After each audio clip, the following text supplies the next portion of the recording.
साहब वो कहते हैं कि मोहब्बत जो होती है ना, ये बड़ी ही कोई बुरी चीज़ होती है। बुरी चीज़ नहीं होती, मोहब्बत वो चीज़ है जो इंसान साथ लेके पैदा होता है। ये बहुत अच्छी चीज़ है। ये सर्वाइवल इमोशन है हमारा। ये हमें आसमान को फ़तह करने की भी ताकत देता है।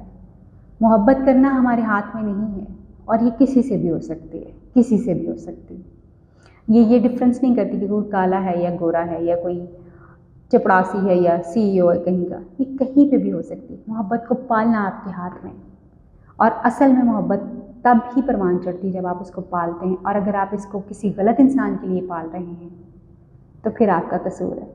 सोचिए, मोहब्बत तो हो सकती है, मगर जहाँ मोहब्बत हुई है, क्या उस मोहब्बत को पालना, उस शख्स के लिए पालना सही है या नहीं। दो चीज़ें इंसान को कभी भी जो है वो हारने नहीं देती।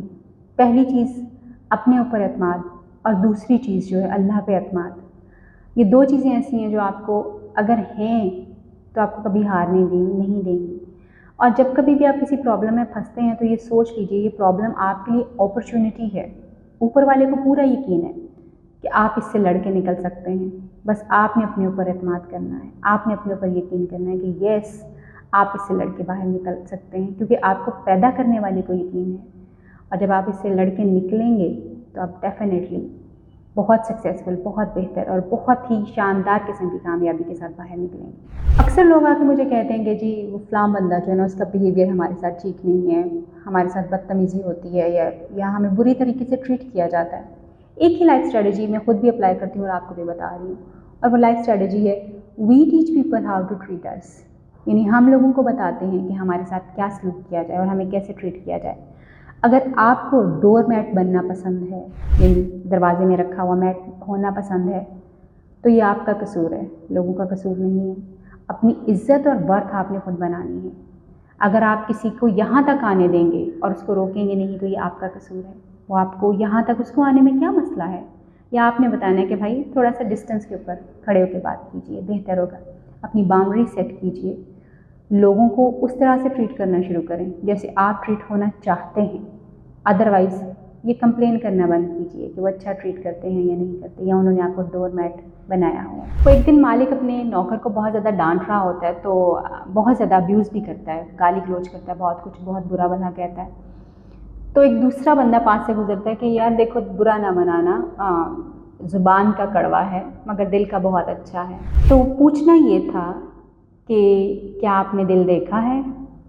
नहीं देखा ना, हम में से कोई भी दिल नहीं देख सकता, हम सिर्फ ज़ुबान देखते हैं। तो मुझे क्या पता हो कि आप अपने दिल में कितने अच्छे हैं या बुरे हैं या क्या है। मुझे तो आपकी ज़ुबान के ज़रिए आपका दिल पता चल रहा है। अगर आपकी ज़ुबान ने नश्तर चलाए हैं मेरे दिल के ऊपर, तो इसका मतलब ये है कि आपका दिल भी ऐसा ही है साहब। तो इसलिए अपनी ज़ुबान के नश्तर को अपने कंट्रोल में रखिए और चीज़ों को समझने की कोशिश करें। आपकी ज़ुबान से किसी इंसान को तकलीफ़ नहीं पहुंचनी चाहिए। आपका दिल कोई नहीं देख सकता, ना ही किसी को पता है कि आप कितने अच्छे हैं। अक्सर लोग मुझसे सवाल करते हैं कि जी गाइड कीजिए बच्चों को, किस तरह से जो है हम उनका करियर के बारे में गाइड करें। एक ही टिप दूंगी और उम्मीद करती हूँ कि ये आपको समझ भी आ पाएगा। देखिए, पाकिस्तान में ना भेड़ चाल की ज़िंदगी है। जब सब लोग एक ही तरफ चलना शुरू कर देते हैं। मसलन जब डॉक्टरी का मौसम आया तो सब लोग डॉक्टर बनना शुरू हो गए, जब कंप्यूटर का मौसम आया तो सब लोग कंप्यूटर सीखना शुरू हो गए, जब इंजीनियरिंग का मौसम आया तो सब लोग इंजीनियर बनना शुरू हो गए। तो इस भेड़ चाल में हम भूल जाते हैं कि इस भेड़ चाल में कंपटीशन बहुत ज़्यादा है। अगर आप वाकई अपने करियर में एक्सेल करना चाहते हैं, आप प्रोग्रेस करना चाहते हैं, तो अब से 10 साल बाद जो होने वाला है उसके ऊपर नज़र रखिए। अपने बच्चे को अब से 10 साल बाद जो टाइम आने वाला है उसके लिए तैयार करें, और देखें इस वक्त किस चीज़ की बात नहीं हो रही या बहुत कम हो रही है, क्योंकि आने वाला फ्यूचर वो है। आने वाले 10 सालों में वही फ्यूचर होगा और वो होगा। सो आज को मत फोकस कीजिए कि आज लोग क्या कर रहे हैं, आज क्या हो रहा है, आज किस तरह से चीज़ें हो रही हैं, 10 साल बाद क्या होगा। इसके हिसाब से अगर आप अपने आप को या अपने बच्चे को ट्रेन करेंगे तो आपके लिए और आपके बच्चे के लिए दोनों के लिए फ़ायदेमंद होगा।